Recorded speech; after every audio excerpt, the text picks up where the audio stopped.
এগুলো তো আপনার আমার কোনো হাত নাই, আছে কি? আপনি কাকে দোষারোপ করবেন? এগুলো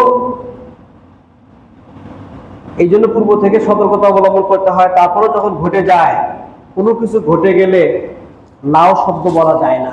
লাউ মানে কি? যদি। আপনার পরিবারের কেউ মারা গেল, আপনার ছেলে মেয়ের মধ্যেও কয়েক ধরনের মতামত তৈরি হবে। বাবাকে যদি অমুক ডাক্তারের কাছে নিয়ে যেতাম, তার ট্রিটমেন্ট যদি নিতাম, আমার বাবা মরতো না।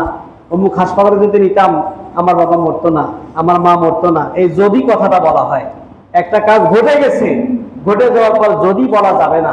যদি কথাটা বললে তখন এটা শিরক হবে, তাকদীরকে অস্বীকার করা হবে। যদি কিছু ঘটে যায়, বুঝতে হবে যে আল্লাহর তরফ থেকে হয়ে গেছে।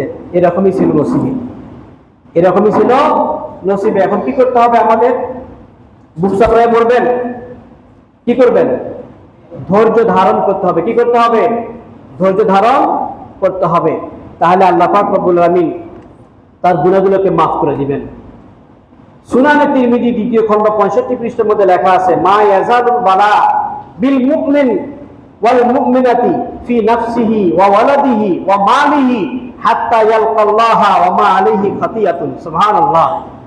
মুমিন মুমিনাত তার নিজের শরীরে কিংবা ছেলে মেয়ে কিংবা তার ধন সম্পদ, এগুলোর মধ্যে যে ক্ষতি, যে সমস্ত বালা মুসিবত আসে, আল্লাহ পাক রব্বুল আলামিন এমনকি সে দুনিয়া থেকে চলে যায়, ওমা আলাইহি খাতিয়াতুন, সে যখন এই বালা মুসিবতের পরীক্ষায় ধৈর্য ধারণ করে ধৈর্যের পরিচয় দিয়ে মরে যায়, ওমা আলাইহি খাতিয়াতুন, তার আমলনামায় আর কোনো পাপ থাকে না, সে নিষ্পাপ হয়ে চলে যায়। বলুন সুবহানাল্লাহ।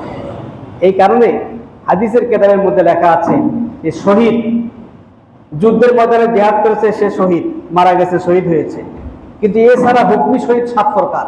হুকমি শহীদ 7 প্রকার। তার মধ্যে আগুনে পুড়ে মারা যাওয়া, রাস্তার দুর্ঘটনায় মারা যাওয়া, পানিতে পড়ে মারা যাওয়া, পেটের পীড়ায় মারা যাওয়া, রোগে ইন্তেকাল করা, এগুলো শহীদের মর্তবা। বলুন সুবহানাল্লাহ।